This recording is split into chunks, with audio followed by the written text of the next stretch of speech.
کسی نے ایک سوال کیا ہے کہ کیا نماز ہر مرض اور پرابلم کا سلوشن ہے؟ کیا یہ بات صحیح ہے؟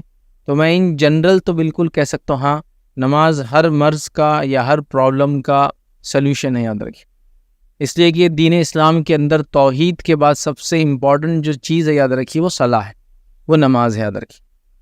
تو سوال ہے کیا نماز ہر مسئلے کا حل ہے؟ تو یقیناً یاد رکھیے، توحید کے بعد چونکہ سب سے امپورٹنٹ چیز ہے، یاد رکھیے، یقیناً اس کے اندر بہت سارے ہمارے مسائل کا حل ہے۔ دنیا کی کامیابی اس کے اندر شامل ہے اور آخرت کی کامیابی اس میں شامل ہے۔ علماء کے فتاوے تو یہاں تک موجود ہے، جو توحید پر نہ ہو اور نماز قائم نہ کرتا، اس کی دیگر عبادتیں بھی قبول نہیں ہوتی ہے۔ مطلب توحید پر ہونا اور نماز قائم کرتے رہنا، مطلب فرض نماز یہاں مراد ہے۔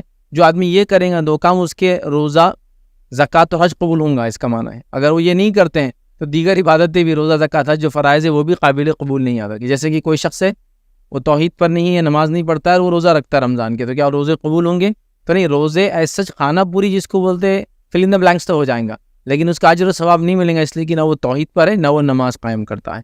تو نماز بڑی اہم چیز یاد رکھیے، اور نماز کی کئی دنیاوی اور اخروی فائدے یاد رکھیے جو انلمیٹڈ۔ جیسا قرآن نے خود کہا کہ نماز فحش سے انسان کو روکتی ہے اور منکر سے روکتی ہے، تو فحش اور منکر سے نماز روکتی ہے، یہ بات قرآن نے کہہ دیا۔ اور اس نماز سے تمہارے درجات بلند ہوتے ہیں، اور ایک روایت کے اندر الفاظ ہے رات کی نماز آپ سے فرماتے ہیں تم پڑھا کرو، اس لیے کہ تم سے پہلے نیک لوگوں کی عادت تھی، اور اس سے تمہارے درجات بلند ہوتے ہیں، گناہ معاف ہوتے ہیں، اور اسی روایت میں الفاظ ہے اس سے اللہ تعالیٰ تمہیں بیماریوں سے نجات دیتا ہے۔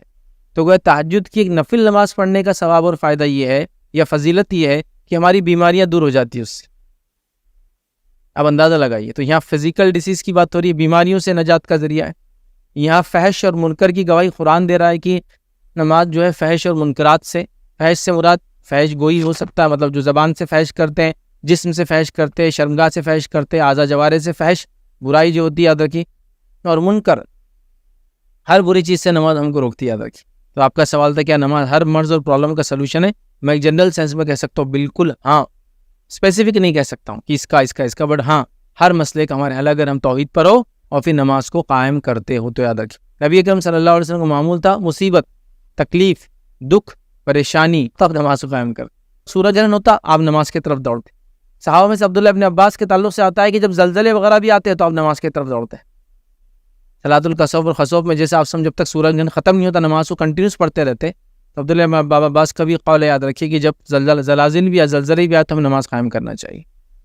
تو یہ ہم ملتا ہے، تو پتہ چلا مشکلات میں، دکھ میں، دعائیں مانگنے سے پہلے نبی کریم صلی اللہ علیہ وسلم نماز پڑھتے، آپ فرض کے علاوہ نفل پڑھتے، یاد رکھیے، تو بہت کثرت سے پڑھتے۔ تو ایک جنرل بات تو بالکل میں کہہ سکتا ہوں ہاں، نماز ہمارے ہر پرابلم کا سلوشن ہے۔ بلکہ میں تو یہاں تک اپنی تقریروں میں پہلے کہہ چکا ہوں کہ امت مسلمہ کو اگر دنیا کو منانا ہے تو ان کو بہت سارے احتجاج، دھرنے اور یہ سب پروسیشنز کی ضرورت نہیں، یاد رکھیے، ٹھیک ہے؟ وہ جائز ہے ناجائز ہے، وہ ایک الگ بحث ہے، اس پہ بھی ڈسکشن نہیں کر رہے ہیں، لیکن اس کی ضرورت نہیں ہے۔ اگر امت مسلمہ مکمل طور سے اگر صرف مسجد آنا چالو کر دے نا تو بس یہی کافی، یہی سب سے بڑی علامت ہے۔ اور مسجد میں خاص طور سے اگر فجر میں آنا چالو کر دے نا تو یہ اعلان ہو جائے گا کہ قوم جاگ رہی ہے، اس قوم کو گھمایا نہیں جا سکتا، اس قوم کے خلاف قوانین بنائے نہیں جا سکتے، اس قوم کو دنیا اور آخرت کے اعتبار سے ہم اس کو کہتے ہیں نا پھرکی لینا، گھما نہیں سکتے ہیں۔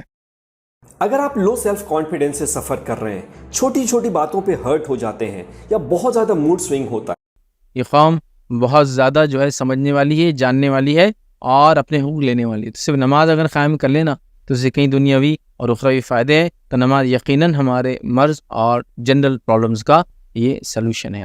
کسی نے ایک سوال کیا